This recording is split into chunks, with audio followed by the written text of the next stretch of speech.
I'm going to walk you through 5 easy movements that can help you fall asleep quicker and stay asleep all night long. This is especially good news if you're fed up with waking up multiple times just to go to the bathroom. But there's more. Once we finish the movements, I'll share a few surprising reasons why you might be waking up at night, things most folks don't even think about. These movements are gentle enough to do right now, even if you're already in bed. So let's begin. Start with movement number 1. We're beginning with a position that opens up your hips and tells your nervous system, specifically the part that handles rest and digestion, that it's okay to relax. Lay flat on your back. Bring the bottoms of your feet together so they're touching, and let your knees drop open toward each side. Now put one hand gently right in the center of your chest, over your heart. Put your other hand low on your stomach, just below your belly button. Close your eyes. I want you to pay full attention to how you're breathing. We're doing what's called belly breathing. When you breathe in, don't let your chest puff up. Instead, send that air all the way down to the hand resting on your stomach. Feel that hand lift up toward the ceiling. When you breathe out,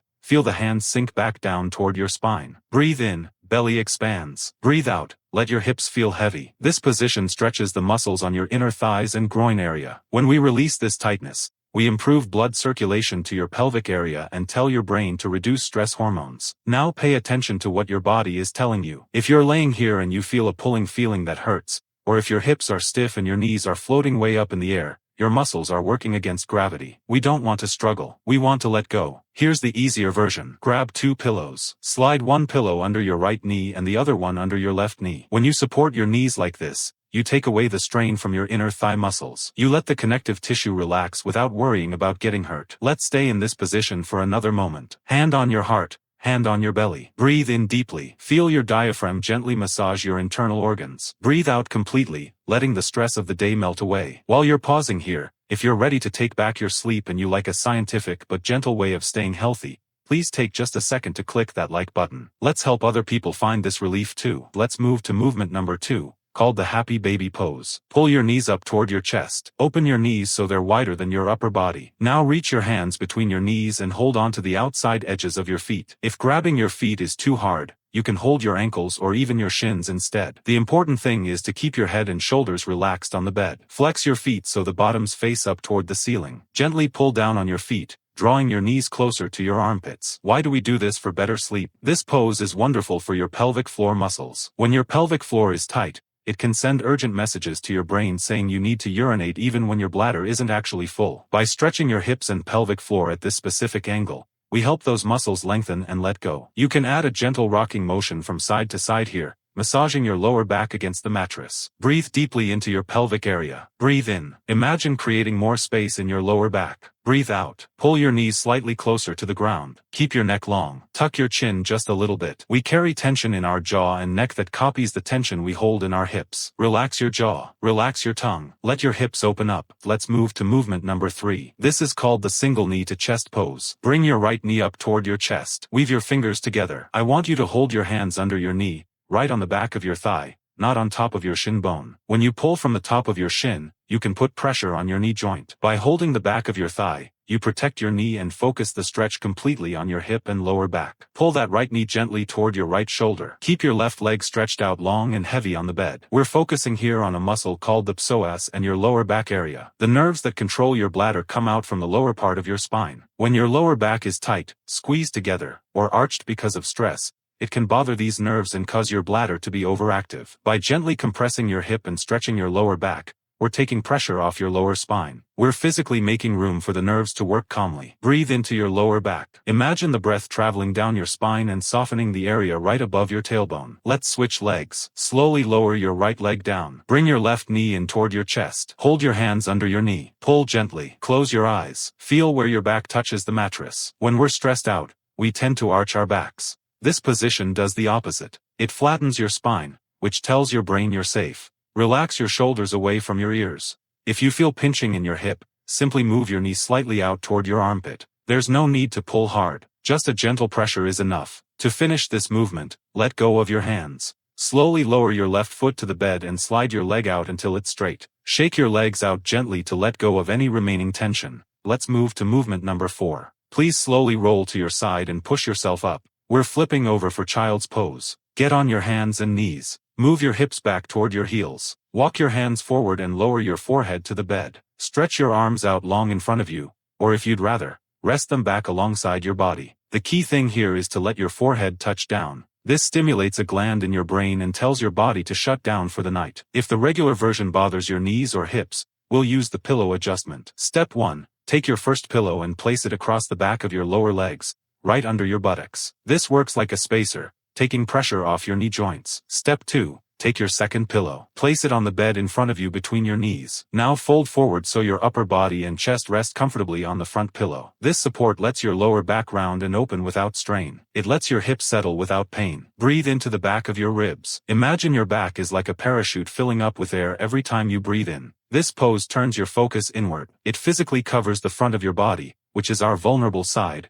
and protects it. It's a natural position of safety. Stay here for a few breathing cycles. Let the pillows hold you up. You don't have to hold yourself up anymore. To finish this movement, place your hands under your shoulders. Slowly push into your palms to lift your upper body. Bring your knees together and sit back on your heels for just a moment to let your blood pressure normalize. Before we do our final and most important movement, I'm curious, where in the world are you watching from? We have folks here from all over the globe. Let me know in the comments below. Are you watching from New York, London, or somewhere else? It's always interesting to see where our viewers are located. Let's move to movement number 5, legs up the wall. For this movement, you can do this laying comfortably on your bed. Sit facing the wall. You don't need to be pressed right against it. Actually, we want some space. Scoot your hips forward, but keep them a few inches, about 10 to 15 centimeters, away from the wall. Now, slowly lean your upper body back onto your elbows and then all the way down while at the same time lifting your legs up onto the wall. Check where you are. Your hips should not be touching the wall. There should be a gap between your buttocks and the wall. This makes sure your hamstrings aren't overstretched and your lower back can rest flat and neutral. You have 2 choices for your hands. Choice 1, let your arms rest by your sides with your palms facing up to open your chest. Choice 2,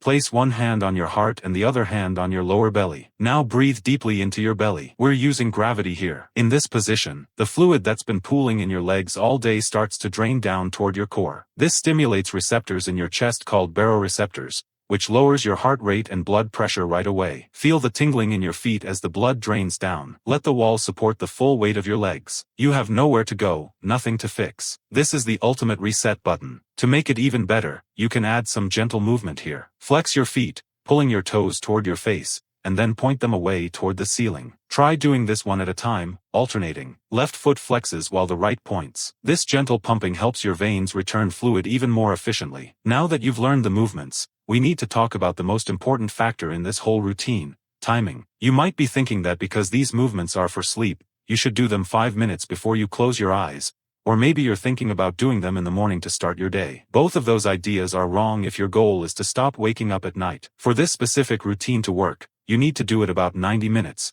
that's an hour and a half, before you plan to go to sleep. Why is this specific 90-minute window so important? It comes down to how fluids move in your body and how your kidneys work. During the day when you're standing and sitting, gravity pulls fluids down into your lower legs and feet. This is why your ankles might feel puffy by evening. When you lay down to do these movements, especially the legs up the wall pose we just finished, you're sending that fluid back into your bloodstream. Once that fluid goes back into your circulation, your kidneys need time to filter it out and turn it into urine. This process takes about 1 hour to 90 minutes. If you do these movements 5 minutes before bed, you'll start this filtering process exactly as you're falling asleep. This means your bladder will fill up an hour later and you'll wake up right when you're trying to enter deep sleep. But if you do this routine 90 minutes before bed, your body will process the fluid while you're still awake. You'll go to the bathroom one last time, completely empty everything out, and then go to sleep with a truly empty bladder. So please look at the clock. If you plan to sleep at 11 p.m., try to do this routine at 9:30 p.m. This simple timing change is the secret to making this work. These movements are powerful ways to relax the muscles and nerves that wake you up. However, sleep is like a puzzle with many pieces. To really lock in a full night's rest,